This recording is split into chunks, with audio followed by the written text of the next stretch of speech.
sobre a mesa que vai tratar de defesa das empresas públicas, bancos públicos, Petrobras e Eletrobras.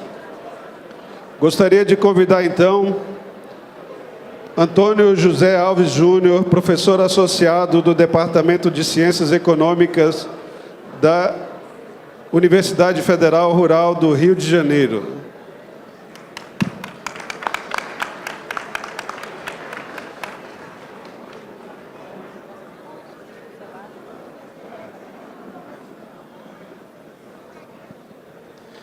Convidar aqui o companheiro Jair Pedro Ferreira, presidente da Federação Nacional das Associações do Pessoal da Caixa Econômica Federal. Companheiro Jair.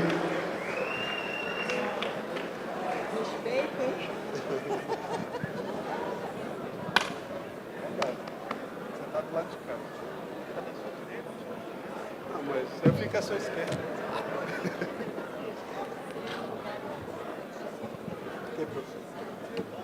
O senhor já sabe o tempo que eles espremeram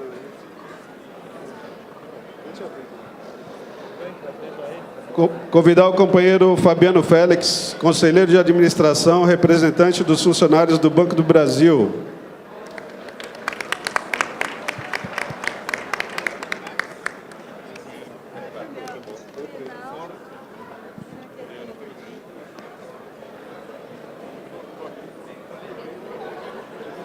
Convidar agora a companheira Cibele Vieira, coordenadora geral do Sindicato Unificado dos Petroleiros de São Paulo, secretária de Administração e Finanças da Federação Única dos Petroleiros e secretária de Juventude da CUT São Paulo.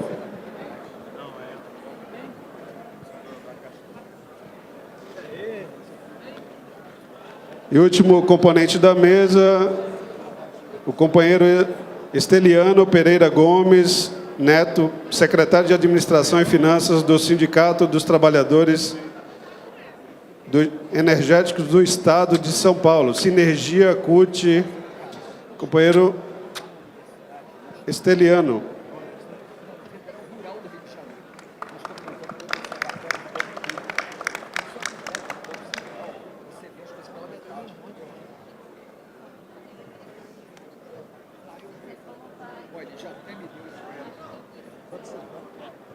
Convido a todos sentarem, a plenário também.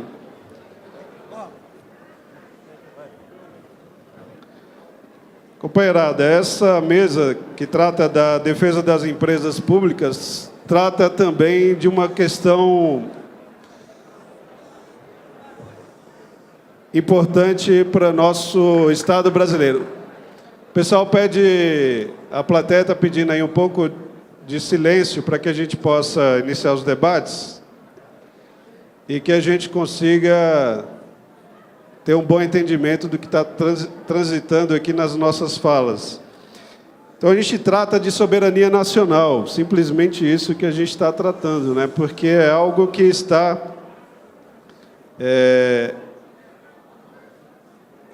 vinculado a um processo de desestatização e de enfraquecimento do nosso Estado e transferindo, na iniciativa, né, de transferir o poder do Estado para o capital privado. Nós estamos fazendo esse debate além da discussão corporativa, evidentemente. Nós temos que defender o emprego, defender os direitos, mas nós estamos, em primeira instância, defendendo o próprio Brasil.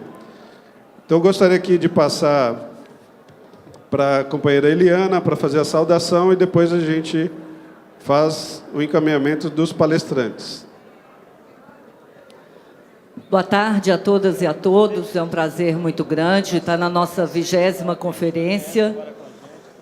Sabemos que está difícil, o pessoal está reclamando aqui, gente, do barulho. Eu vou ser muito breve, porque a gente vai ter muito aqui o que escutar. É um momento único, é um momento de defesa da democracia, é um momento de defesa da soberania nacional, é um momento de defesa de tudo aquilo que conquistamos, é nenhum direito a menos.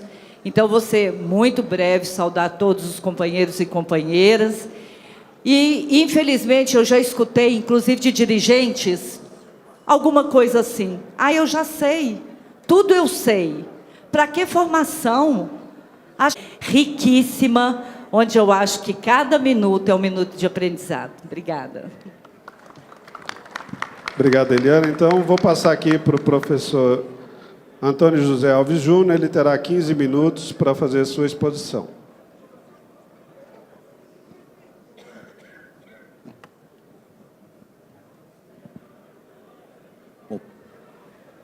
Bom, boa tarde para todos.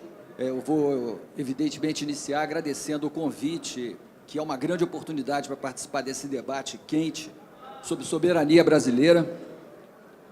Agradecer ao Comando Nacional dos Bancários, então, por esse convite. E na figura da Juvândia Moreira, faço meus cumprimentos, estendo a todos os colegas aqui da mesa, os demais delegados que estão na plenária e convidados. Eu vou lá para o...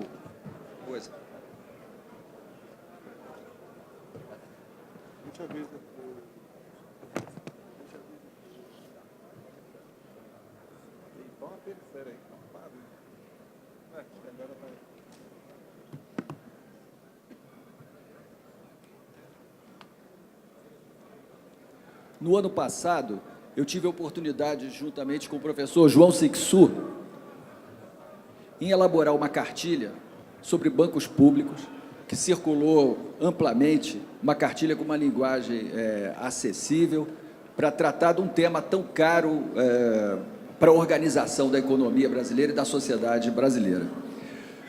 Infelizmente, mas previsivelmente, de um ano para cá, as coisas pioraram bastante na sociedade brasileira e também para a vida dos bancos públicos, o que é uma coisa bastante grave, não só para o momento que a gente vive, mas para o nosso futuro. Então, eu trouxe aqui uns slides, tem alguns gráficos, eu vou me valer deles para fazer as observações. Eu faço aqui, né?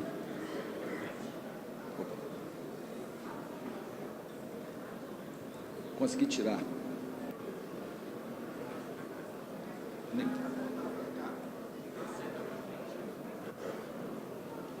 Não foi. Você passa para mim? Eu já fico livre desse negócio. Todo mundo que está aqui presente sabe que bancos públicos eles desempenham uma série de funções que estão ligadas não só à oferta de crédito para setores estratégicos, como oferta de serviços financeiros que são fundamentais para o funcionamento de uma economia moderna e que beneficiam toda a sociedade, mas, em especial, as pessoas de mais baixa renda. Vamos passar adiante?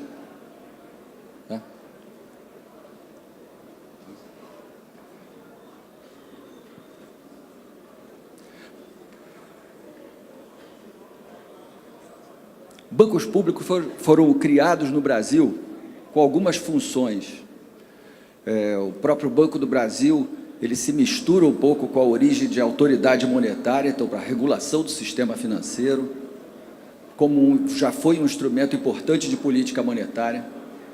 A Caixa Econômica Federal, assim como os demais bancos públicos, todos foram criados para funções específicas. Eu queria lembrar que assim que a economia brasileira se modernizou, um problema para o nosso desenvolvimento era a incapacidade que o sistema bancário privado teve de acompanhar as demandas de crédito do país. Então, basicamente, a gente tinha problema com a falta de crédito de longo prazo. Isso ficou muito claro já nos anos 60.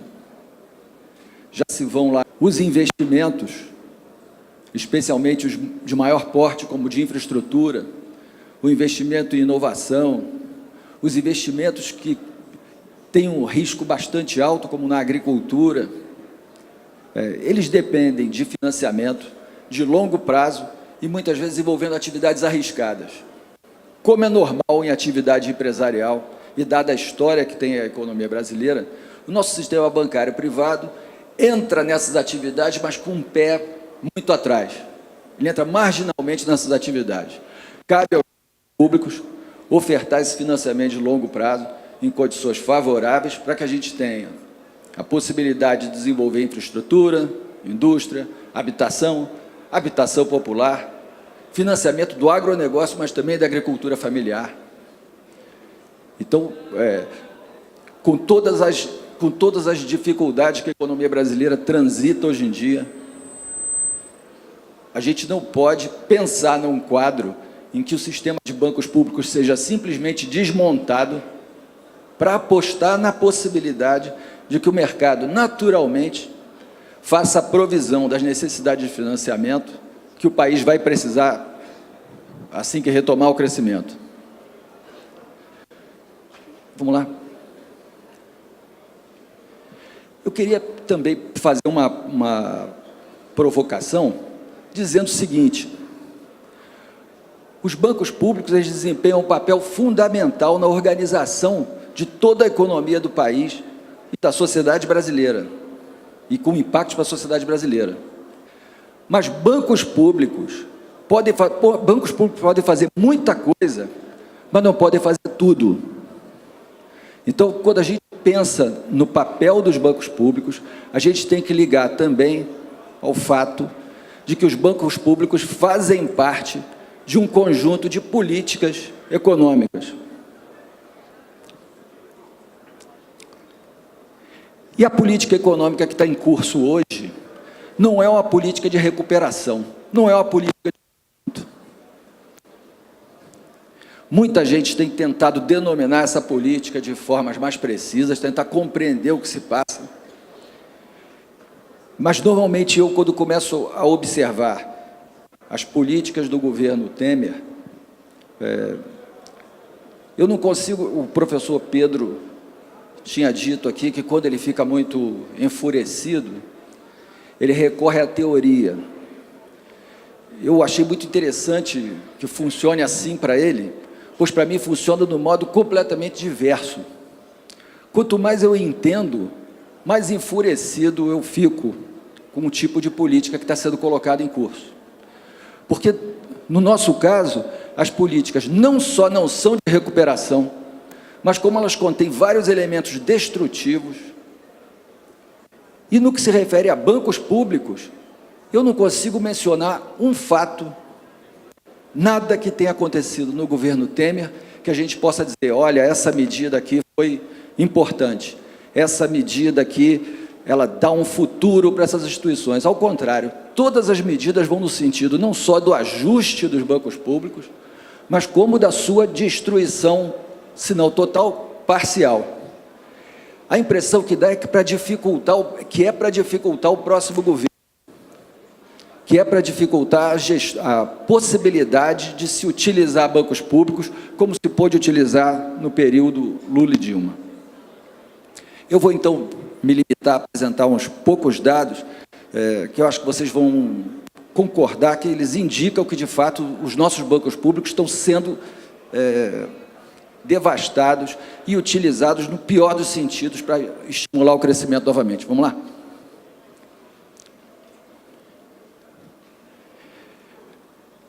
Vocês estão nesse dia a dia, e eu não sei como cada um percebe isso, mas é óbvio que o volume de crédito concedido no Brasil despencou. Todos os valores aí são em valores já sem a inflação. O quadro amarelo ali, ele soma o primeiro ano do governo Dilma e depois o período do Temer. Por quê? Eu considero que já o segundo mandato da Dilma, a nomeação do Joaquim Levy para o Ministério da Fazenda, é algo que a gente vai ter que interpretar, vai ter que ter muito cuidado para interpretar. Eu já vi gente dizendo que a Dilma concordaria no fundo com aquelas políticas que o Joaquim Levy implementou. Eu não consigo pensar dessa maneira. Aconteceu alguma coisa ali, teve alguma articulação política muito poderosa que já começou a golpear o governo da Dilma ali no seu primeiro dia do segundo mandato. Eu, infelizmente, não tive a ideia de trazer para vocês as manchetes do jornal do dia seguinte à eleição da Dilma no segundo turno. As manchetes vinham com a nomeação feita pela imprensa de ministros da Fazenda, para Trabuco, Meirelles, Joaquim Levy. Então já havia um cardápio, havia uma pressão oriunda das classes dominantes para que o governo do PT modificasse radicalmente seu programa de política econômica. E a Dilma, eu não sei explicar porquê, eu não consigo compreender ainda esse fenômeno, a Dilma embarcou. Na medida do que ela resistiu, ela embarcou e nomeou Joaquim Levy, que não brincou, já entrou dizendo o que vinha fazer. E uma das medidas que ele tomou imediatamente foi dizer que ia frear o BNDES, que era a bola da vez. Então, eu vou começar dizendo o seguinte: o que aconteceu com essa política lá do Joaquim Levy? Qual era a expectativa? Assim que eu dissesse para o mercado que os bancos públicos iam parar de financiar na velocidade que financiavam antes, o mercado, ganhando a confiança daquelas políticas extraordinárias de corte de gasto, iria retomar o volume de financiamento. O que os dados de crédito livre nos mostram? Que desde aquele momento, desde a entrada ali do Joaquim Levy, o volume de crédito despencou de modo constante. Recentemente ele teve um pequeno soluço, mas não dá nem para saber se é um novo movimento ou se o crédito ainda pode continuar caindo. Seja como for, nós hoje, em 2018, conseguimos fazer uma viagem do tempo e em termos de oferta de crédito do sistema financeiro, o crédito livre, a gente voltou muito antes de 2011. O Joaquim Levy, que é uma pessoa que eu já tentei esquadrinhar de tudo quanto é jeito, usava uma frase em que ele dizia o seguinte: a nossa política vai ser uma máquina no tempo. Nós vamos fazer um pequeno ajuste, o Brasil vai dar um pequeno passo para trás. Pequeno para eles são 10 anos. Possivelmente nós estamos com o volume de crédito concedido aí que a gente concedia em 2008, 2009. Então o Brasil foi atrasado em vários campos, entre eles na concessão de crédito livre. Vamos lá, para o outro. Esse é um recurso, o crédito direcionado é um recurso que ele não pode ser usado para livremente em qualquer aplicação.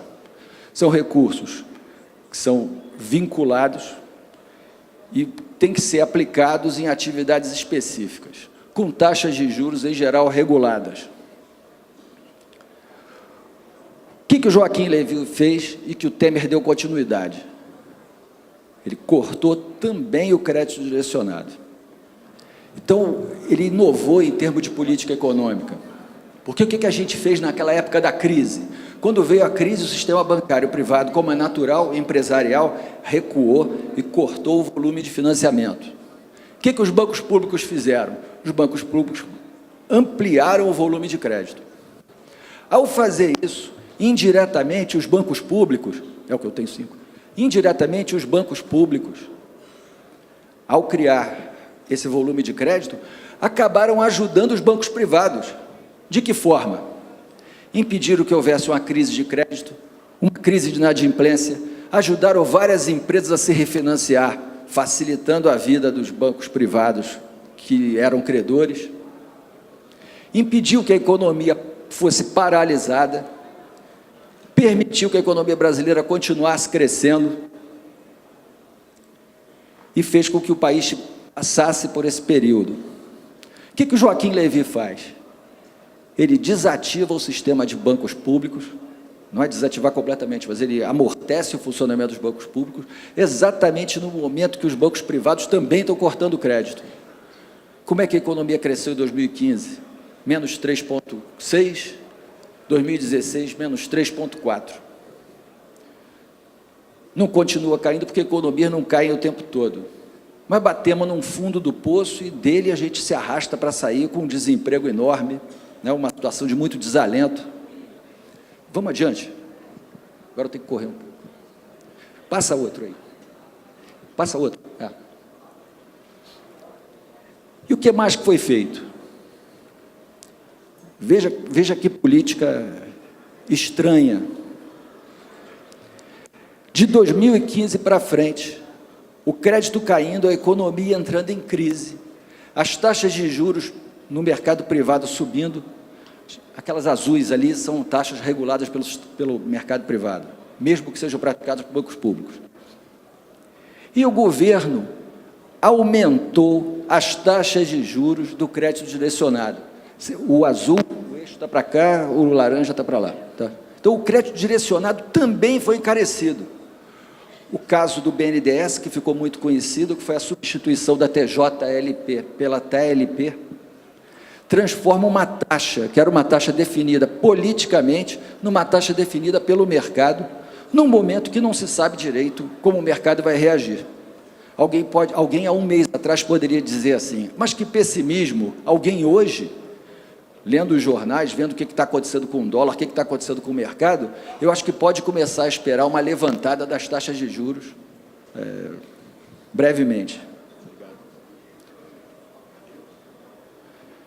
Passa outra. Eu queria terminar chamando a atenção. Veja, aquelas medidas lá, elas já refletem reformas que foram feitas dentro do sistema. Modificação no Minha Casa Minha Vida, o fim da TJLP e a criação da TLP, a mudança de política operacional de todos os bancos públicos, insistiu em que os bancos diminuíssem a participação nos financiamentos e aumentassem seus spreads e suas taxas. Mas tem uma medida agora que tem uma pinta de coisa mais permanente, que é a redução do número de agências. Os dados que eu peguei são dados do Banco Central, e eles mostram o seguinte: quando a gente soma agências e postos de atendimento, o setor público brasileiro diminuiu o volume de agências. E o argumento, em geral, era otimização de processos, racionalização e coisas que valem. Quando o setor privado faz isso, a gente consegue compreender, porque a lógica de funcionamento e a razão da existência do sistema privado, no final das contas, é aumentar seus lucros. Quando o sistema público começa a funcionar com a lógica do sistema privado, é uma coisa muito preocupante, porque você começa a perceber que os bancos públicos estão abrindo mão de desempenhar o seu mandato, sua função, né, em nome exatamente do quê? Do acionista, no caso do Banco do Brasil, que tem um conjunto grande de acionistas privados, em nome do superávit primário, que é o dividendo que os bancos vão obter, que os bancos vão transferir para o governo federal. Passo outro, por gentileza, aí acabou.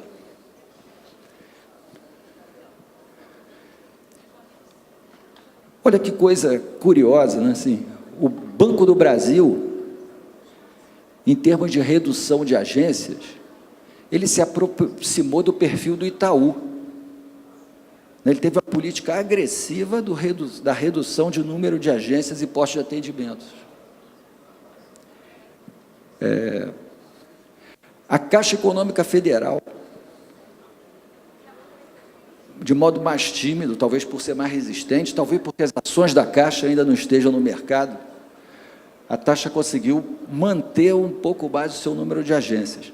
Mas eu fiquei muito impressionado com o comportamento do Banco do Brasil. Uma política deliberada de fechar agências, um banco que tem tanta capilaridade. Eu precisaria estudar onde é que foram fechadas as agências, mas há muita reclamação. Eu coloquei no Google ontem fechar.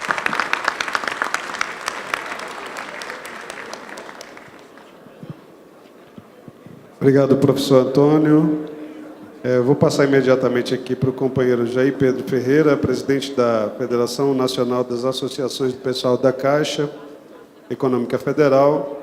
O tempo um pouco menor, mas a gente entende que o debate e a provocação, né, para a reflexão aqui da nossa plenária é importante também. Nós tivemos aí o Congresso da Caixa e o Congresso do BB que encerraram ontem, mas estão aqui participando porque nós, a maioria de dirigentes sindicais aqui, não somos dirigentes de um banco ou de outro, né? Nós estamos aqui para discutir o problema da nossa categoria e ampliando aqui em defesa de todas as estatais. Companheiro Jair, que também tem parte na coordenação do Comitê de Defesa das Empresas Públicas. 5 tchau.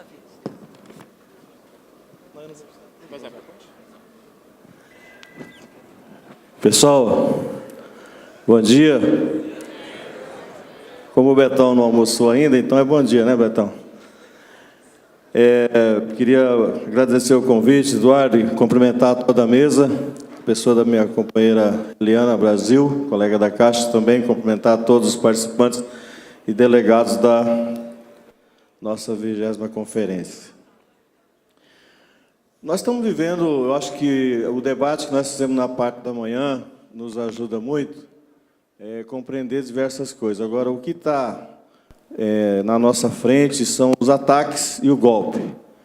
Nós, na FENAI, tivemos recentemente um debate aqui com a Carta Capital, chamado Diálogos Capitais, e apareceu lá entre os convidados tinha o professor, se não me engano, Pedro Celestino, que é do Clube de Engenharia do Rio de Janeiro, e ele deu algumas informações muito importantes. Uma delas que é o seguinte: o Brasil, principalmente da década de 50 para cá, quando as pessoas começaram a se organizar, ou pelo menos a ter um pouco mais a visão estratégica, tiveram 2 grandes bancos e 2 grandes fomentadores do desenvolvimento e planejamento do Brasil. Um foi o Banco do Brasil, propriamente dito, e o outro foi o BNDES, que, segundo ele, nós não teríamos a estrutura que nós temos hoje se não fosse a presença das empresas públicas, e, em especial, esses 2 grandes bancos que carregaram as grandes empresas, ou que projetaram as grandes empresas na economia brasileira. Um pouco mais para frente, a Caixa. Hoje, a Caixa Econômica é responsável por 70% de todo o financiamento habitacional que se faz no Brasil, se faz através da Caixa. Em alguns estados, isso chega a 95% de todo o financiamento habitacional se faz através da Caixa ou do Banco do Brasil, e em alguns locais, os bancos estaduais. Ou seja, o setor privado não atua nesse financiamento de longo prazo. Então, é o primeiro problema. O professor já falou aqui um pouco da redução de agências, mas na Caixa Econômica também tem o alerta aí de fechamento de agências.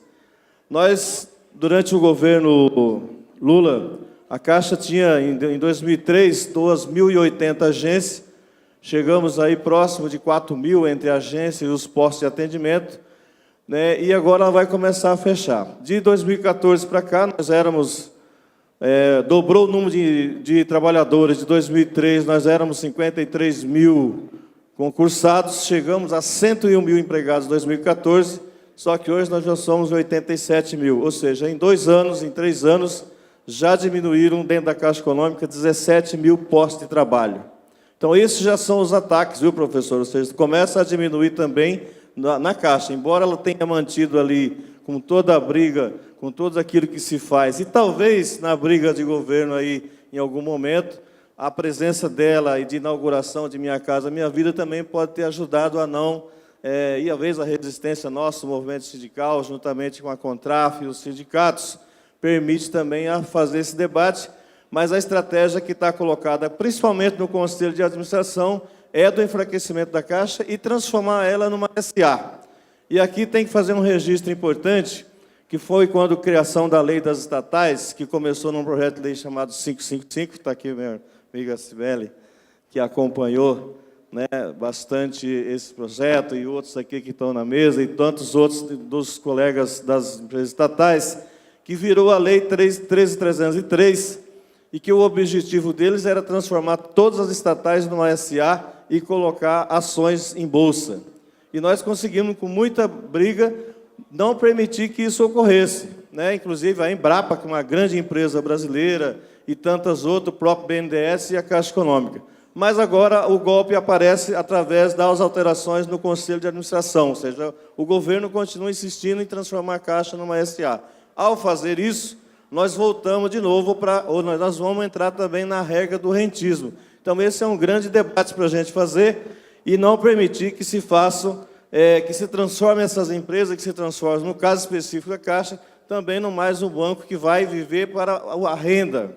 Nós precisamos fazer com que essas empresas existam na sociedade para levar desenvolvimento, levar financiamento de longo prazo, criação de emprego nas regiões, diminuir a desigualdade, que é uma das grandes violências que tem no nosso país, é a desigualdade social. E os bancos públicos e as empresas públicas têm um papel fundamental nessa modificação.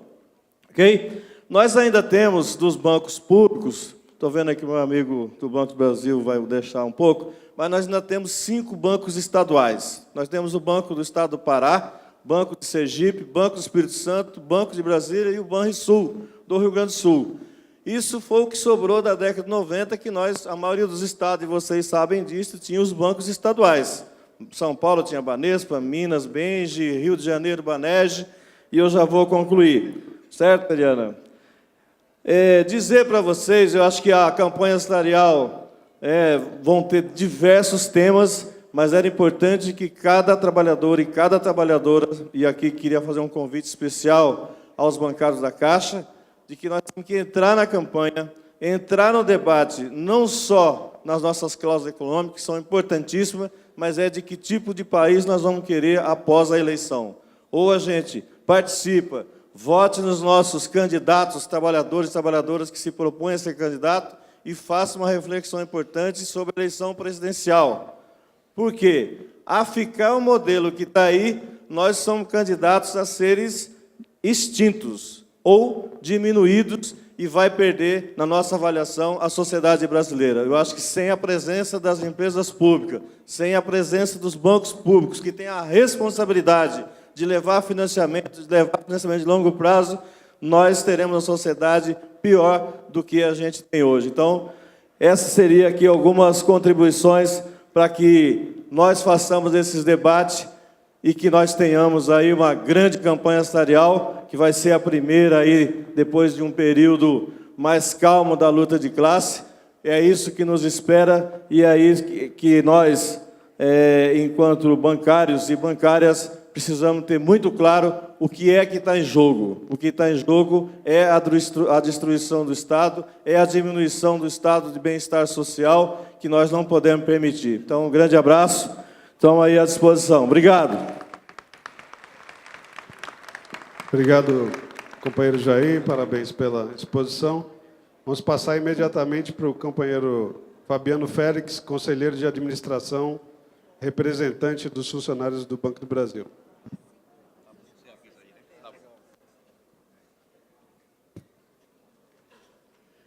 Boa tarde, companheiros e companheiras. Quero primeiramente saudar os colegas da mesa, professor, pela sua excelente apresentação, colega Cibele, colega Rita e demais membros que estão aí na frente dessa luta incessante em defesa do patrimônio brasileiro.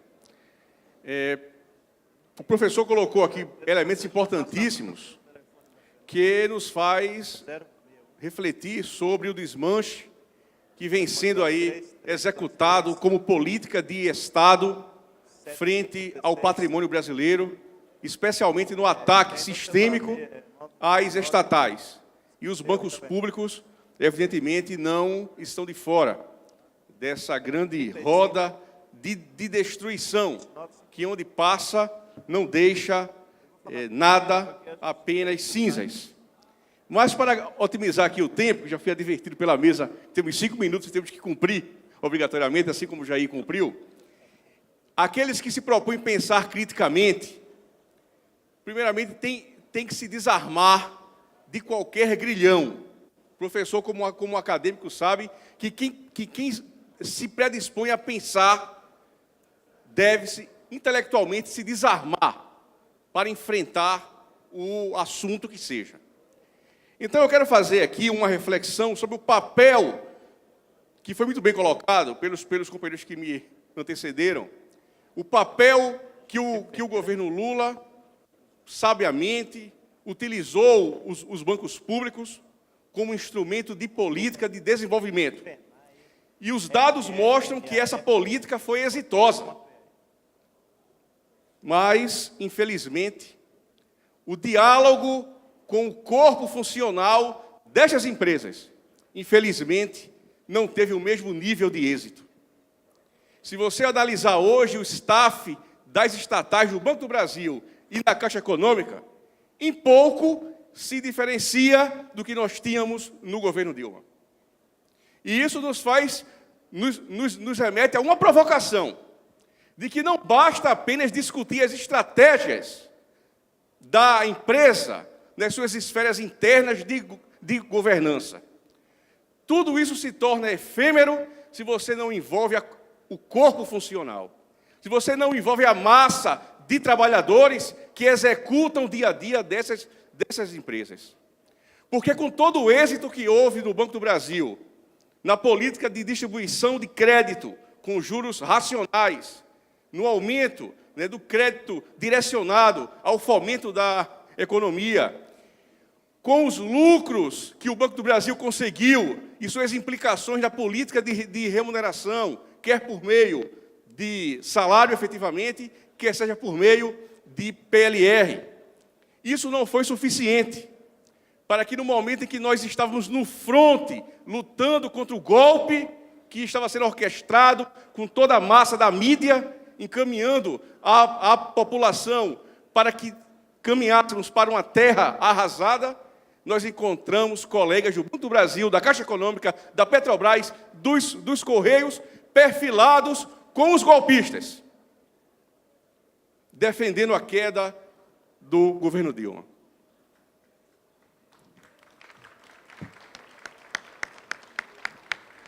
Isso, companheiros, traz uma obrigação para todos nós que fazemos a luta, que como nós queremos e desejamos e vamos conseguir a retomada democrática dos trabalhadores, vamos eleger um presidente que tenha capacidade de dialogar com nossas pautas, retomar o país para as mãos dos brasileiros, para que ele não seja entregue às multinacionais, como infelizmente vem sendo executado pelo governo golpista Temer. Se temos essa missão, também temos que firmar compromissos de que não podemos governar as estatais de costas para os trabalhadores.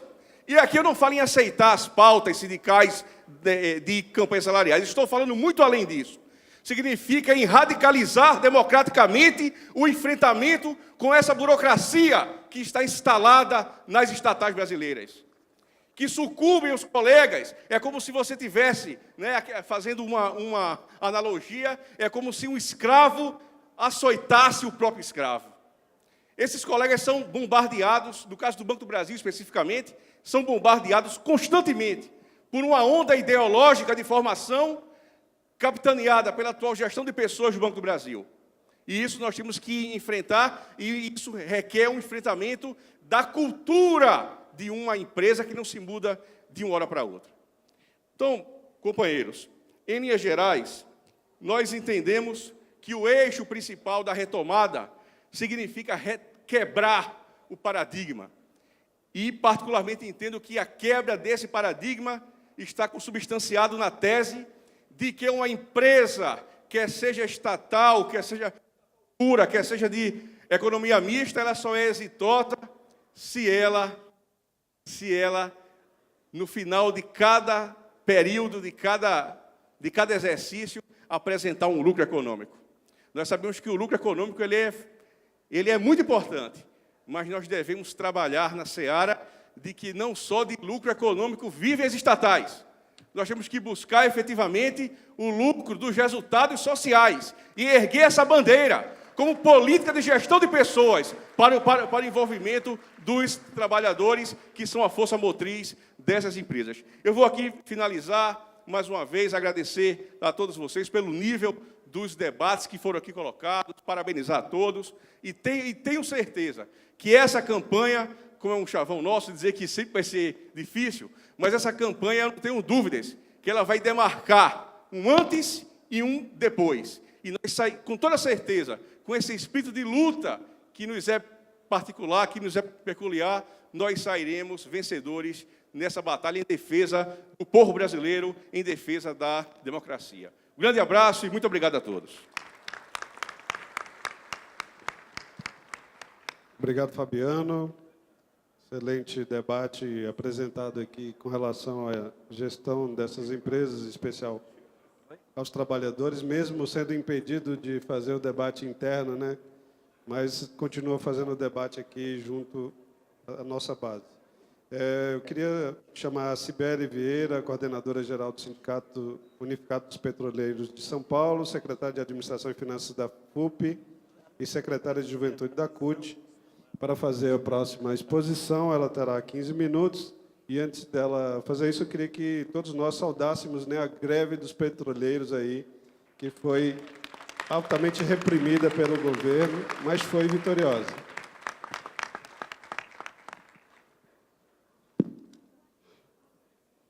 Normalmente a gente, quando vai numa mesa, tem que falar sentadinho, né? Tem que adaptar, que a gente está mais acostumado a falar de pé mesmo. Só que daí vocês avisam o tempo, que fica mais difícil controlar também, viu? Mas, enfim, vamos lá. Não, primeiro agradecer aqui, né, o convite. A gente sabe da importância que é, né, o sistema financeiro, a parte financeira, os bancários como um todo, nessa disputa mundial, inclusive, que a gente fala que hoje o setor produtivo está subordinado ao financeiro, né?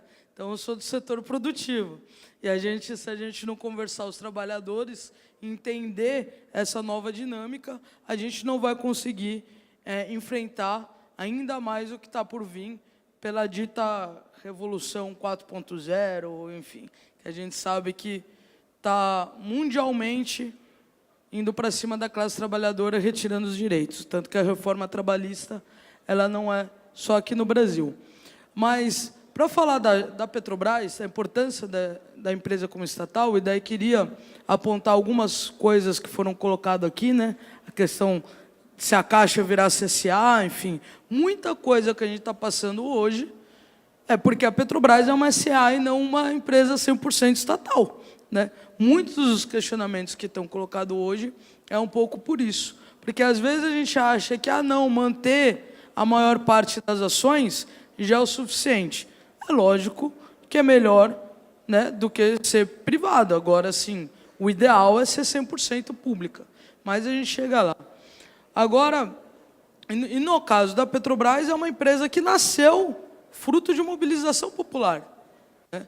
Tanto que a gente fala, os petroleiros, nosso DNA é a mobilização popular, porque foi através da campanha O Petróleo é Nosso, né? Nem sabia-se que tinha muito petróleo no Brasil ainda, mas já sabia-se que era um bem estratégico. E que essa também é uma diferença de setores que tem que ter empresas estatais e setores que dá para deixar mais no livre mercado, isso, né, falando numa sociedade capitalista. Mas mesmo que a gente não consiga transformar toda a estrutura, numa sociedade como hoje tem sim espaço para empresas estatais. Tanto que a gente fala tanto que tem que abrir o mercado para o setor privado, e as empresas que estão vindo comprar nosso petróleo são estatais de outros países, não são de empresas privadas, né? Então, ter alguma coisa aí de estranho nessa história. Mas eu gosto sempre de trazer uma cronologia. Quando a gente fala petróleo, tem várias formas de trazer. Tempos atrás, a gente falava muito conteúdo local, investimento que a Petrobras fazia, investia em torno de 300 milhões por dia no Brasil.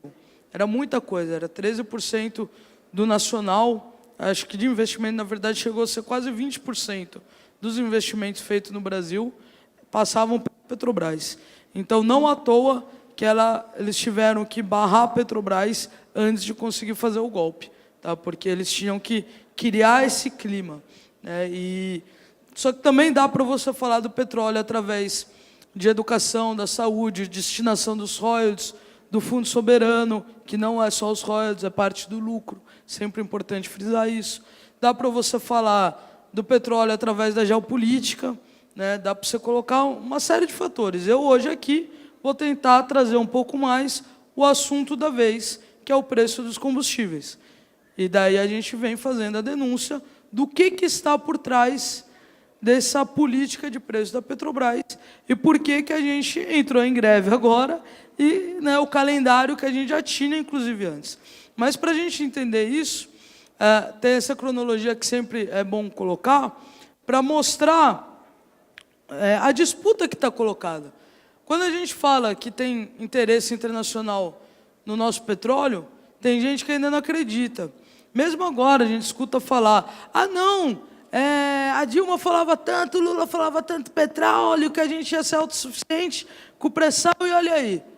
Né? Olha aí agora, não pode baixar o preço porque tem que importar. Bom, não é bem assim. Né? Só que por que isso cola? Porque muita gente não sabe o tamanho que é o pré-sal. O pré-sal coloca a gente entre os 3 maiores do mundo. Tá? A gente fica atrás da Arábia Saudita e da Rússia. A gente tem mais petróleo do que o Iraque, do que o Irã.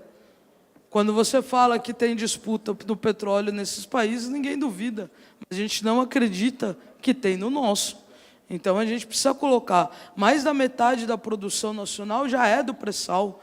Para quem acha que o pré-sal, que eles também tentam colocar, né, que é uma coisa lá que a gente não vai conseguir tirar do fundo do mar, não. A gente já masca. Quem está mascando chiclete aqui provavelmente tem pré-sal no seu chiclete. Mas, enfim. Em 2006, a gente descobre, é anunciado a descoberta do pré-sal. Tá? Em 2008, teve roubos de notebook e HDs da Petrobras, que ficavam num container lá em Santos, roubaram uma série de equipamentos da Petrobras. Em 2009, a gente consegue alterar a lei que era concessão, colocamos partilha com a operação única da Petrobras. Nós vendíamos estatal, né, 100% Petrobras, mas conseguimos avançar bastante perto do modelo concessão que era antes. Mas isso também é outro debate à parte. Tá? Mas em 2009 a gente muda para esse modelo, para as áreas do pré-sal, em agosto de 2009. Outubro de 2009, hoje a gente sabe, na época não sabia, que começou a ter treinamento de agentes do judiciário brasileiro lá nos Estados Unidos. Em dezembro de 2009, tá tudo quando mudou a partilha, né? Em dezembro de 2009, hoje a gente também já sabe, que teve uma reunião da executiva da Chevron no consulado americano para discutir como conseguir alterar a lei de partilha que a gente tinha acabado de conseguir implementar no Brasil. Aí, em 2013, foi o primeiro leilão na lei de partilha. Tá? Na época, inclusive, nós fizemos uma luta contra isso aqui, porque a gente defende que fosse direto para a Petrobras, só que era muito melhor do que o modelo anterior. Esse leilão, hoje, a gente sabe que várias empresas não participaram dele para boicotar e falar que o sistema de partilha não ia funcionar no Brasil. Tanto que foi o que eles tentaram fazer nos leilões seguintes, agora já depois do golpe. Mas isso foi em 2013. Ainda em 2013, veio à tona a espionagem norte-americana, tá? Gerou até uma crise, eles não tiveram nem como negar, espionaram a Petrobras, espionaram a Dilma, espionaram o México também. Aí no México quebrou o monopólio do petróleo que eles tinham lá no ano seguinte. E no ano seguinte, a espionagem americana, a Lava Jato chega na Petrobras. Tá? Em março, chega a Lava Jato. No fim do ano, já começa as empresas falarem que não iam mais assinar o balanço da Petrobras. Essa crise do que a gente chama de crise do balanço foi em 2015, para assinar o balanço de 2014, alegando a corrupção. Naquele momento, tá? Se não tivesse certificação, poderia gerar um processo que levaria a Petrobras a ter que pedir o socorro por conta de antecipação de dívida, um monte de coisa que poderia ocasionar. Naquele momento, que eu gosto de frisar esse momento, foi quando mudou a política da Petrobras. Que foi antes do golpe, isso que é o que a gente fala. Antes a gente tinha uma correlação de força, um governo em disputa. Hoje não tem mais disputa nenhuma lá, só na rua. Tá? Então, assim, mudou a conjuntura. Né? Só que antes a gente não tinha, infelizmente, já naquele momento, ainda nos governos nossos, foi aberto, era a Graça abriu a Petrobras para as empresas certificadoras terem acesso a tudo. Não estou falando da Polícia Federal, que tem que investigar a corrupção, por mais que a gente saiba que ela faça seletivamente. Mas as empresas de fora ter acesso a todos os computadores, qualquer celular, qualquer coisa, e com isso todos os dados do nosso subsolo, de tudo. Tá? E daí muda a Graça, vem o Bendini, que alguns de vocês conhecem muito bem, coloca um plano de negócio já na Petrobras, já de desinvestimento.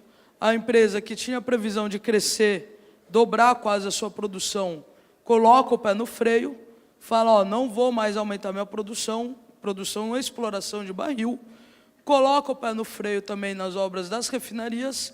A Lava Jato, em vez de barrar, em vez de punir as pessoas, pune as empresas, o que também gerou uma paralisação, parou o Brasil. Eles conseguiram estagnar a economia através disso.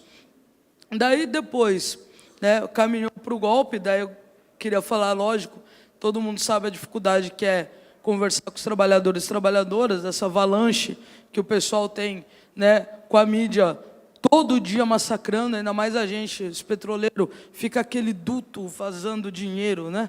Que aquilo é uma imagem horrível para a gente, mas o massacre que é, mas nós conseguimos fazer greve, algumas greves de um dia contra o golpe, mesmo antes da conclusão do golpe. Veio no golpe, em agosto concluíram o golpe, né? Teve o afastamento, em agosto concluíram o golpe. Logo em seguida, em novembro, uma das primeiras coisas que eles fazem é mudar a lei de partilha, tirar a operação única da Petrobras. Então, a gente vê o que a gente está inserido dentro. Tá? E a disputa é, para que tem que servir essa riqueza? Para que tem que servir o petróleo brasileiro? Por que a gente, né, por que tem que ser estatal? Pois bem, a Petrobras a dona da Petrobras, a majoritária, que é o Estado, é o povo brasileiro. Só que quando a gente quer uma Petrobras que volte para o povo, eles falam, não pode lesar os acionistas. Por isso que essa figura SA é meio esquizofrênica, porque você tem um acionista majoritário, que é o Estado, que não pode pensar como Estado, porque tem os acionistas minoritários, né? Enfim, continua sendo majoritário, então tem que pensar no majoritário, que é o povo.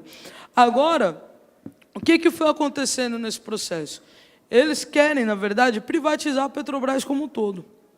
Só que a Petrobras, ela é exploração, refino, distribuição. Tem as termoelétricas, tem mais, mas a grosso modo, só para vocês entenderem a importância do momento que a gente está vivendo. Na exploração já tem leilões de petróleo. A distribuição, eles abriram o capital da BR, que até então era 100% da Petrobras. E ameaçaram privatizar mais até do que privatizaram. Quando começou o processo de vendas, a gente falava que não ia funcionar porque tem que ser uma empresa integrada. Agora, o que eles anunciaram são vendas integradas. Tem 4 refinarias no Brasil que estão colocadas à venda em processo de finalização das compras e junto os terminais em volta dela. O que acontece? Onde entra a política de preço nisso? Se eles passam pelo refino, eles quebram o elo da cadeia do petróleo. Eles desmontam a empresa por dentro. O refino é quem faz a ligação do sistema. A maior parte dos sindicatos, inclusive petroleiros, são os do refino. Lógico, a exploração está com a gente também, tudo tal, mas tem uma história muito grande no refino. Se eles conseguem concretizar essas vendas, a gente vai ver é questão de tempo de privatizar a Petrobras como um todo. Tá? O que pode parecer venda de 4 refinarias, na verdade é o desmonte, é a concretização do desmonte do sistema que a gente tem hoje. Só que para eles conseguirem fazer isso, o mercado privado quer garantias de que o Estado não vai interferir no preço. Porque não tem monopólio mais no Brasil desde 97. Por que eles não vêm? Eles falam que é porque como que eu vou entrar num mercado que tem preço controlado por uma empresa estatal? Então, Pedro Parente teve que falar, olha, nós vamos mudar o preço. Ele mudou a política de abastecimento da Petrobras e tirou a questão da obrigatoriedade de atender o mercado nacional e colocou o foco para os acionistas. E, com isso, começou esse processo. Tá? Daí ele mudou a política de preço, que é uma política flutuante no dólar e no barril, sendo que nós temos custos nacionais. Em 2014, 95% da capacidade das refinarias era utilizada no Brasil.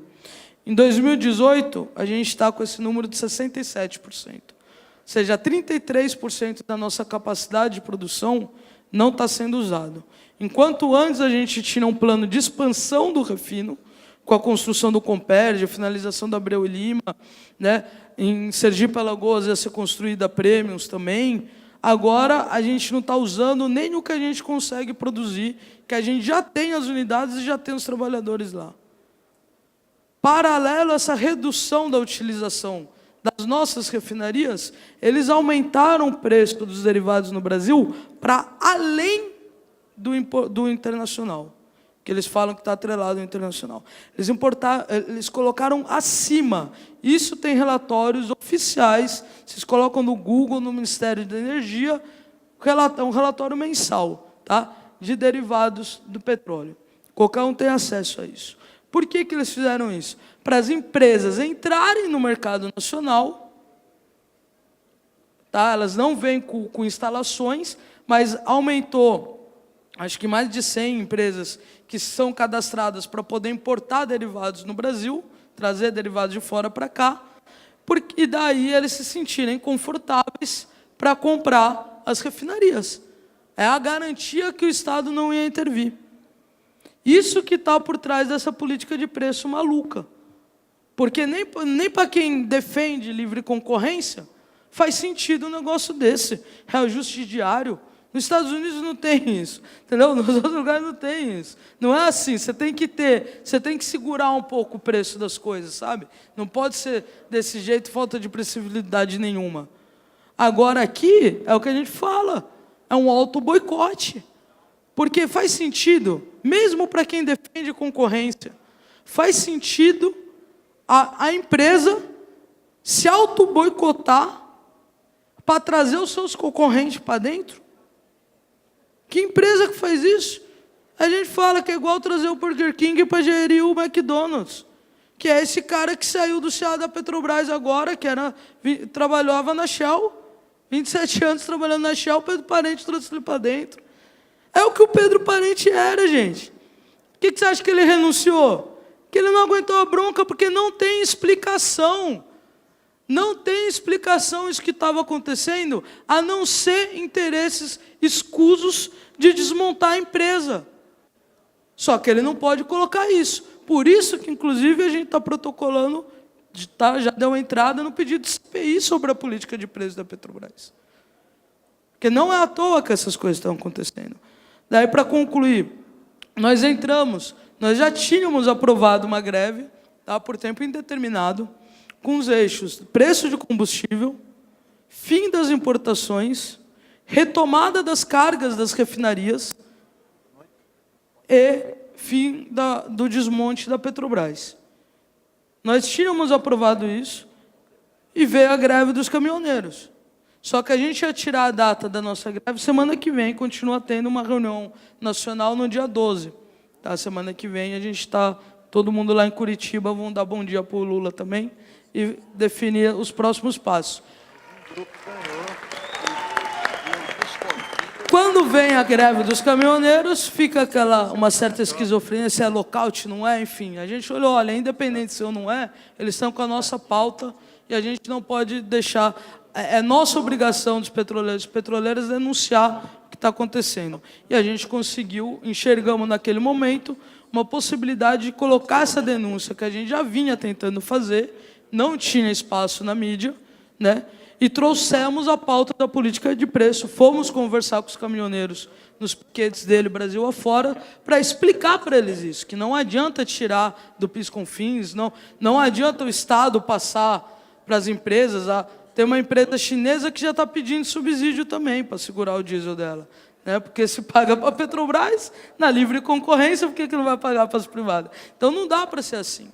Ninguém aqui está falando de falir a Petrobras, não. A gente está falando que ela tem que considerar o custo de produção dela.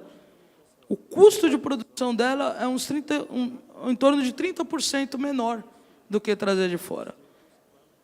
Então, se ela considerar o custo de produção dela, ela consegue colocar um preço mais justo não só para o diesel, para a gasolina, para o gás de cozinha, para todos os derivados, e continua tendo uma margem de lucro.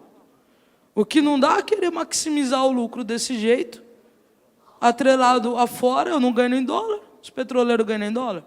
Não ganham em dólar, né? Vou querer, então, vou mudar a nossa pauta. Tá? Não dá para querer manter o preço atrelado afora, sendo que nós temos toda uma cadeia nacional de petróleo no Brasil. Então, não faz sentido essa política. E é isso que a gente tem que conseguir derrubar. Derrubamos o Pedro Parente. Tá? Os petroleiros, nesse momento, nós tivemos a greve julgada ilegal pelo TST, antes até de começar. Só esse alerta que é importante para a gente saber, porque vocês também vão estar nessa luta de manter os bancos estatais, né? A luta da soberania não é pouca coisa. Nós tivemos nossa greve julgada ilegal antes de começar e foi colocado a multa inicialmente de R$500 mil, como nós continuamos, subiu para 2 milhões por dia, e responsabilidade pessoal dos dirigentes sindicais. Tá? Então, eles estão vindo para cima da direção dos sindicatos também. Se eu não me engano, isso aconteceu um pouco com os eletricitários um tempo atrás, uma ameaça de alguma coisa assim. Tá? Então, neste momento, nós estamos, e autorizaram a Polícia Federal a investigar a gente, tanto os sindicatos como pessoalmente, por desobediência civil. Tá? Então, nós estamos tomando medidas, né? Estamos recorrendo, tudo, mas algumas coisas que a gente ouvia acontecer lá atrás, nós tem que cair a ficha que já está acontecendo agora. Então, nós precisamos sim, cada um sabe de como fazer isso, ter nossas estruturas preparadas para resistir essa alavanche que está por vir. Porque uma coisa que a gente não vai deixar acontecer com certeza é o TST, é o judiciário, é esses cobistas falar para a gente que a gente pode ou não fazer. Não vamos recuar.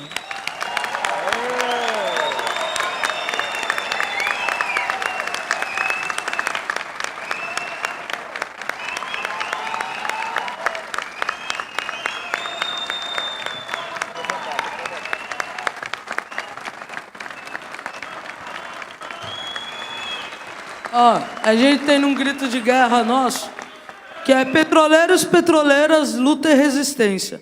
Como somos todos petroleiros, então vamos lá. Petroleiros, petroleiras, luta e resistência. Petroleiros e petroleiras, luta e resistência. Petroleiros e petroleiras, luta e resistência.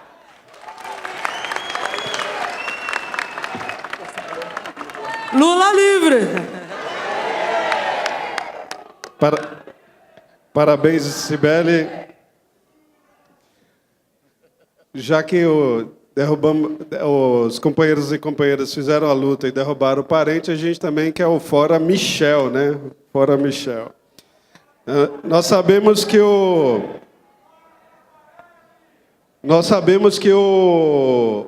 a implosão das empresas públicas tem se dado por dentro, assim como no CA da Caixa, né, Jair?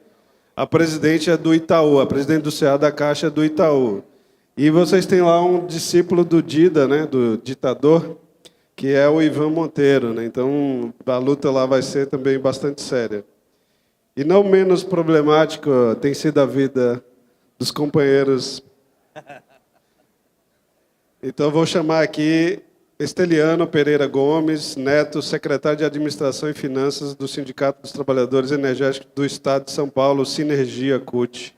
Também vamos dar aí 15 minutos. E tivemos um espaço no Congresso Nacional, a Érica falava, né, que tirou aquele projeto de lei que ampliava o processo, né, de estatização, ou de desestatização, ou seja, de privatização da Eletrobras. Mas fique à vontade aí para a sua exposição.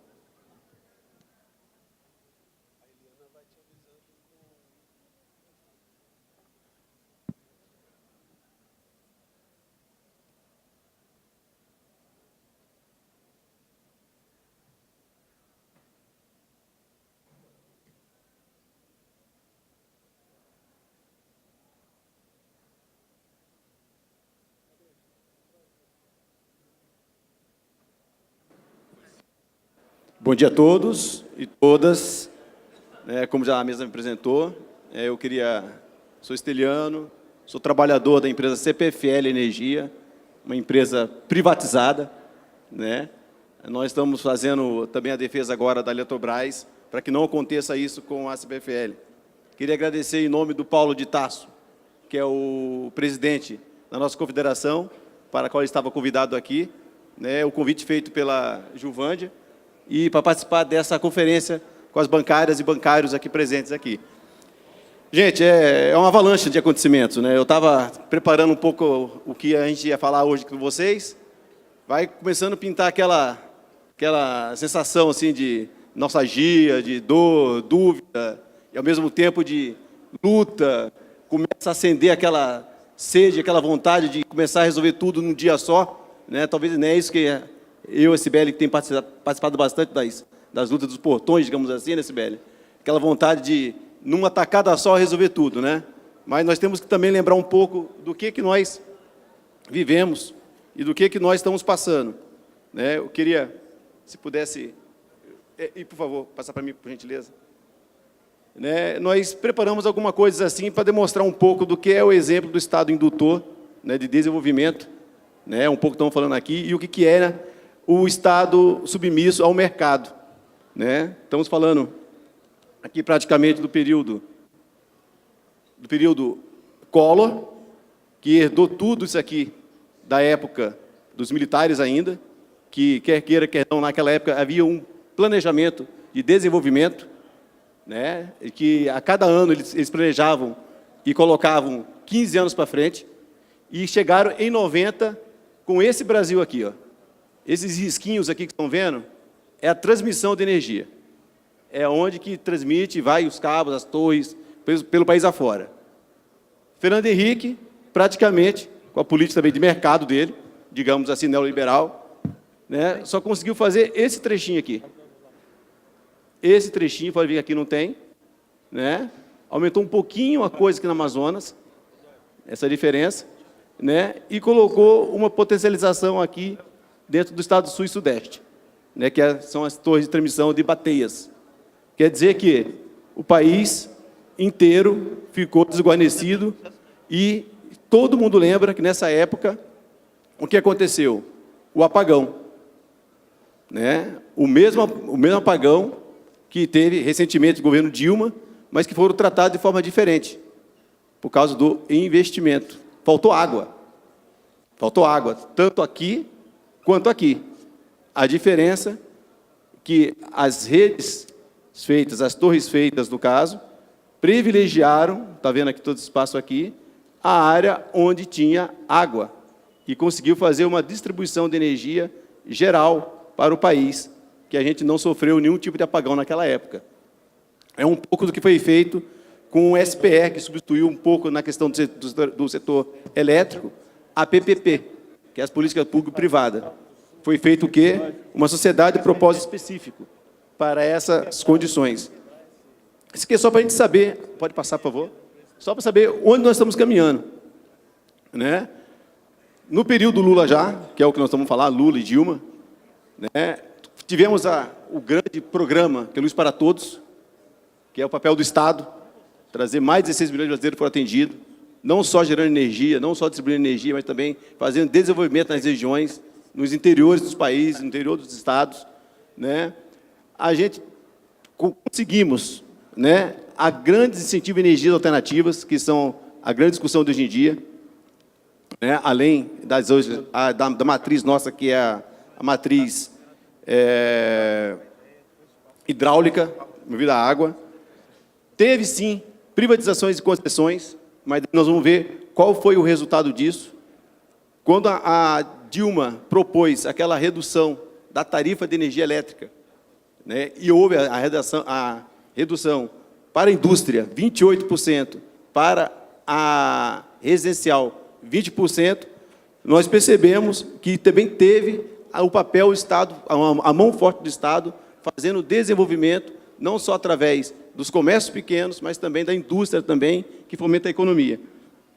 Né? E, ao mesmo tempo, nova construção de leilão para construir usinas pelo menor preço de tarifa, que é o inverso, né, da privatização colocada aí.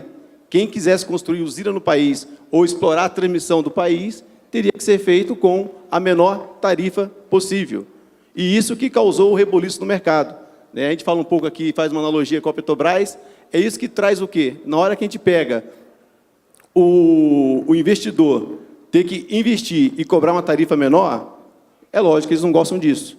E aí começou o golpe, digamos assim, né? No setor elétrico, né? A parte do golpe que está no setor elétrico, digamos assim, né? Porque está todo fracionado, todas as espionagens feitas, etc., também no setor elétrico. Lembrando que a maior parte desse investimento, que acho engraçado, né?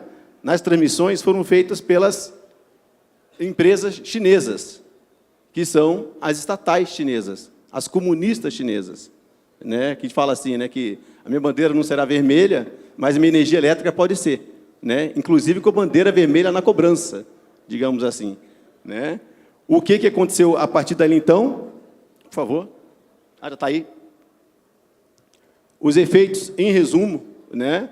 Uma inexistência de política nacional de energia elétrica, acabou o planejamento, acabou a operação, acabou o sistema integrado, a redução dos espaços de participação, né, da população, da sociedade, dos trabalhadores, na ANEEL, no Ministério da Energia, então nos conselhos, perdas de postos de trabalho, precarização, acidentes fatais. Quando a gente fala de energia elétrica, é aquela coisinha que não cheira, não fede, não faz barulho, mas mata, né? A precarização se deu com morte de vários companheiros em todo o país. E uma coisa que veio que ninguém sabia aonde bater panela, digamos assim, se é que alguém queria bater panela por isso, né? Mas quando tivemos as tarifas de combustíveis aumentando, a gente sabia onde bater. Vamos lá, lá no governo, fomos lá, né? Fizemos nossas mobilizações aí, os caminhoneiros pararam, mas com as tarifas de energia elétrica não tem, porque a maior parte das distribuidoras de energia elétrica já são privadas. Vai bater aonde? Na Bolsa de Valores? Né? Não tem, né? E aí que o golpe começou a criar corpo dentro das empresas do setor elétrico. O aumento das tarifas, como estamos colocando ali, né, com a possibilidade variável. Vou passar próximo, por favor. Aqui fica claro, praticamente, como que foi a evolução tarifária. Pegamos o exemplo da Eletropaulo. Eletropaulo aqui é a concessionária distribuidora de energia elétrica aqui da cidade de São Paulo, ABC e região próximas aqui, né? Quando a Dilma resolveu baixar a tarifa, e não foi uma questão assim, só de política, que foi uma questão técnica, inclusive, porque todas as usinas que foram construídas anteriormente, aquelas que vocês viram lá no gráfico, né, do governo Collor, e algumas coisas que foram construídas, foi muito pouca no Fernando Henrique Cardoso, elas já estavam pagas, elas já estavam quitadas, né? A dívida delas estava amortizadas. Não tinha por que continuar pagando a tarifa como se ainda estivesse construindo a usina. Ou seja, reembolsando ou financiando o empresário por estar construindo a usina ainda. São usinas de mais de 25 anos atrás, 30 anos atrás, 40 anos atrás, que são as grandes usinas, né? Aqui em São Paulo temos a Ilha Solteira, temos as grandes do Rio Grande, lá em Minas Gerais. Todas essas usinas estavam pagas e estavam cobrando tarifa como se fosse fazer um investimento ainda. Por isso que a Dilma chegou, reviu as concessões de todas as usinas, de todas as transmissões. Porque só para você ter uma ideia, eu não vou saber falar exatamente o valor, mas é uma coisa de... As atuais usinas que estão sendo construídas, tipo Belo Monte, que foram feitas agora, é 10% da tarifa das que eram construídas, que estavam pagas já. E o empresário estava colocando energia, funcionando como tem uma linha de transmissão de Rondônia, que vem até aqui no interior de São Paulo, em sistema de corrente contínua, digamos assim. E essas usinas, ainda em fase de investimento, e com tarifa 90% menor das que já estavam pagas. Aí que foi a hora que a Dilma falou que pode baixar, sim, 28% para a indústria e 20% para a classe residencial. Estamos falando aqui. Um valor que vocês estão vendo até meados de julho de 2012 era R$ 291, esse valor, e passou a ser R$ 238, né? o megawatt-hora, no caso para residência. Mas daí, aí sim, né, vamos dizer assim, né, além de ter aquela frase que a Sibeli falou que eu gostei muito, que é o pessoal interno jogando contra, o pessoal interno do governo jogando contra para que forçasse uma alta de preços e, consequentemente, essa alta de preços teve ainda a questão da crise hídrica, né, na região sudeste. Todo mundo vivenciou isso, né? Inclusive, nós ajudávamos muito aqui no governo de São Paulo, nós ajudávamos muito, né, que toda vez que a gente ia fazer ato fora Temer, fica Dilma, chovia uma barbaridade aqui em São Paulo, né? A gente fez vários atos aqui embaixo de chuva, não é isso mesmo? Parecia automático, a gente fazia um ato, chuva. Estamos ajudando o Alckmin aqui na cidade. É fantástico isso, né? Mas daí, o que eu digo aqui que houve, no caso aqui, uma colaboração, vamos dizer assim, das próprias empresas do setor elétrico? Porque nós já tínhamos já um parque, né, termoelétrico grande, né? Um parque termoelétrico grande na cidade, no país, que podia muito bem ter dosado a vazão das águas nas turbinas, né, ter feito em pequena proporção, né, usado a termoelétrica e não ter variado o preço da energia como foi variado nesse tópico, que nunca chegou a esses patamares aqui, como a gente fala, né, de quase R$ 419, no caso, o preço da tarifa. Pode passar próximo, por favor? Essa aqui eu vou passar rapidinho, gente, só para mostrar. Se fosse corrigido, né, uma política de preços, no caso, pelo IPCA, a tarifa poderia estar na fase dos R$ 304. Né? Isso aqui é uma média nacional, já não é mais de uma concessionária só. Mas está em torno de 457. É o mercado. Próxima. Falando agora da privatização. Né? Isso é um pouco para entender um pouco o setor, digamos assim. Privatização. Nós colocamos 3 exemplos aqui que decorreram por conta da medida provisória 579, que a Dilma editou para renovar as concessões. Nessas, estava dito o quê? As empresas que topassem, né, reduzir suas tarifas, né, reduzir suas tarifas, elas iriam ter o contrato de concessão dela prorrogado para mais 30 anos. As que não concordassem, estaria encerrado o contrato e estaria à disposição para devolver para o Estado, ou ir para leilão, ou para privatização. E foi o que aconteceu, né? Os 3 estados que não renovaram, e não por um acaso, né, as concessões de energia elétrica, foram o Paraná.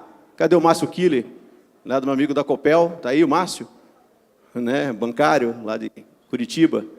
Né? O Minas Gerais e São Paulo. Coincidentemente, os 3 estados tucanos. Coincidentemente, né? 3 estados tucanos. E eles não perderam tempo. Ao colocar isso em venda, o que aconteceu? As usinas, que é a 3ª maior usina do país, né? A usina hidrelétrica de Ilha Solteira, que faz divisa com Mato Grosso, né? E Jupiá, que gera em torno de 5.000 megawatts, foi vendida por 13 bilhões. 13 bilhões. Lá na CEMIG, que é a CESP São Paulo, CEMIG Minas Gerais, as usinas Jaguara, Miranda, São Simão, Volta Redonda, parece que os mineiros foram um pouquinho mais espertos, vamos dizer assim, né? O Mineirinho. Aqui é 5.000 megawatts, aqui só 2.922. Venderam por 12 bilhões. A diferença, né? De potência de usina. O que está propondo o governo golpista? Né? Pegar 47 usinas hidrelétricas, né, entre elas Itaipu está fora por enquanto, Itaipu, 114 termoelétricas, 70 eólica, uma solar, 65.000 quilômetros de rede de 230 kV, 230.000 volts, vamos dizer assim, 230.000 volts. Na tomadinha de casa tem 220, 110 volts, né? Ali é 230.000 volts, né? Por uma bagatela de 12 bilhões. Bate esses números, gente? Bate? Eu vender 2.922 e todo esse parque, né, elétrico por 12 bilhões, é golpe. Está entregando o patrimônio público, está entregando a soberania nacional, que quando a gente fala de vender hidrelétrica, estão vendendo também a água.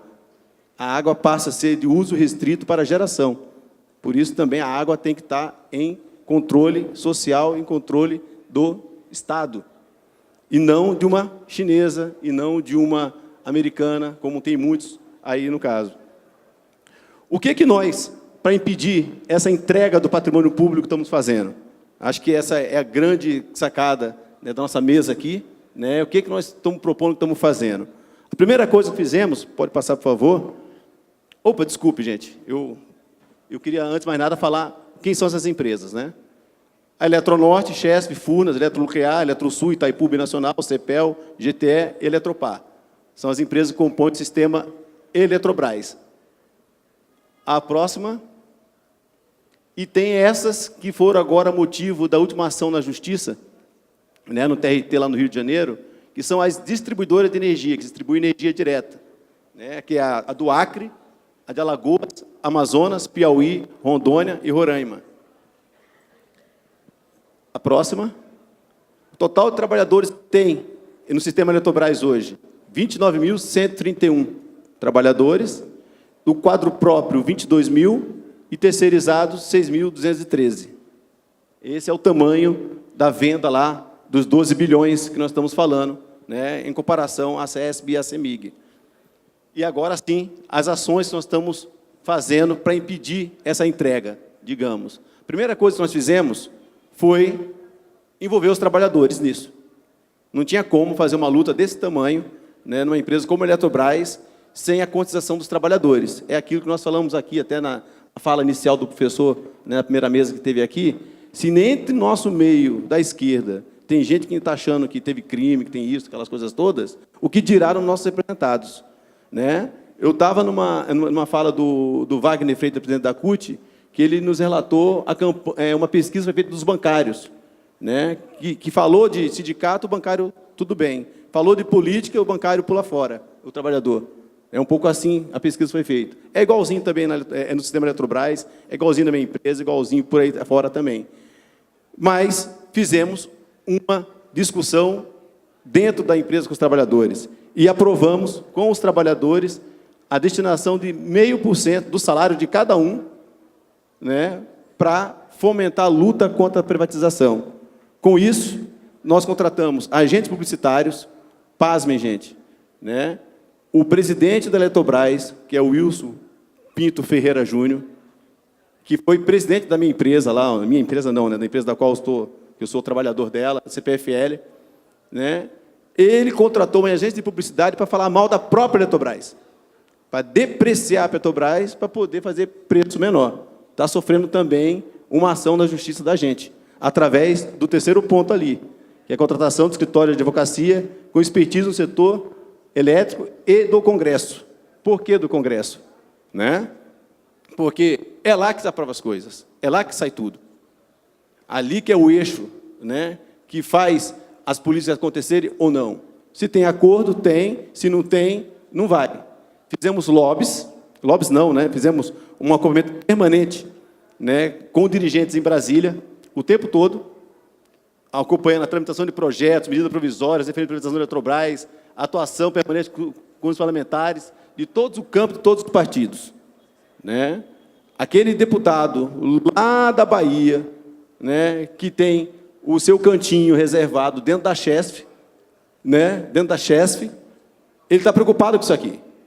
Porque se não tiver a contrapartida dele, não é para a Bahia, né, ele não aprova, ele não vota nada. E nós fomos denunciar isso na população da Bahia. Então, é um pouco disso. E a criação de frentes parlamentares, né, tanto na Câmara Federal, quanto no Senado, quanto também nas Assembleias Legislativas dos Estados. Né? Aqui em São Paulo funciona uma, em Minas funciona outra, em Goiás foi recentemente também elaborada também a Frente Parlamentar de Defesa do Setor Elétrico, para que a gente não deixe esse bicho escapar do jeito que está. E, conclusão de tudo isso, nós estaremos em greve segunda-feira. 11, 12, 13, nós estamos com 72 horas de greve, né? Mesmo... A luta é nossa, gente, a luta é nossa. Nós vamos estar juntos nessa greve, juntos sempre. O mesmo, né? Mesmo a gente trazendo... Pode passar a próxima, por favor?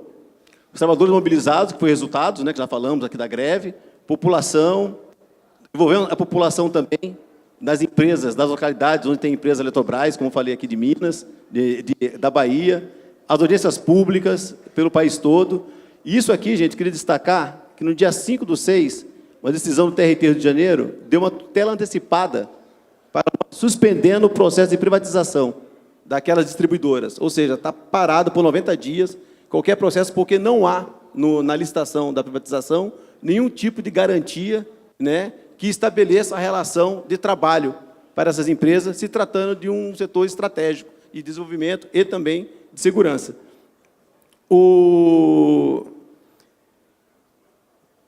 Aqui, já falei da greve, pode passar a próxima. As propostas, eu vou ficar só na primeira, porque o resto vocês podem, para ganhar tempo aqui, para depois vir para as perguntas, mas propostas que a gente tem para manter a Eletrobras sob controle social. Primeiro, unificar as lutas. Disso a gente não abre mão, né? Inclusive tivemos na CUT recentemente, numa proposta vinda pela FUP, de conversar com todos os ramos, para que apoie a questão da luta à defesa das empresas públicas. Hoje nós estamos aqui praticamente com três ramos, praticamente. O urbanitários, que é os eletricitários, o financeiro e a questão dos químicos, que é a questão dos petroleiros. Então, e todos esses ramos têm uma coisa em comum: defesa do patrimônio público e da soberania nacional. Né? Eu estou aqui já recebendo para concluir, e é o que nós queremos estar propondo também para vocês aqui, junto conosco, né, para esta luta não parar. E outras séries de medidas para que a gente consiga manter a empresa Eletrobras 100% pública. Concluindo, a minha última lauda, praticamente, pode passar, por favor, é essa. Não é a data de hoje, não é a data da greve, não é a data do 10 de agosto, é a data da eleição. De nada vai adiantar se nós fazemos tudo isso se a gente não mudar o Congresso. De nada vai mudar se fizer tudo isso se Lula não for solto e disputar essas eleições. Né? Nós estamos falando aqui de disputa de sociedade, disputa de poder.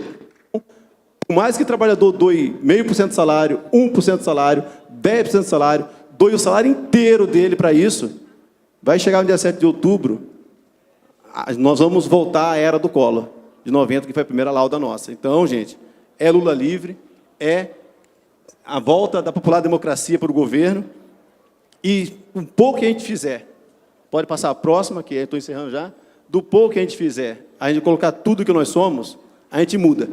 Muda sim, e vamos continuar mudando esse país. Obrigado, gente, é isso que eu tinha para apresentar. Desculpa extrapolar o horário e o tempo. Parabéns, Esteliano, uma excelente apresentação, né? E a campanha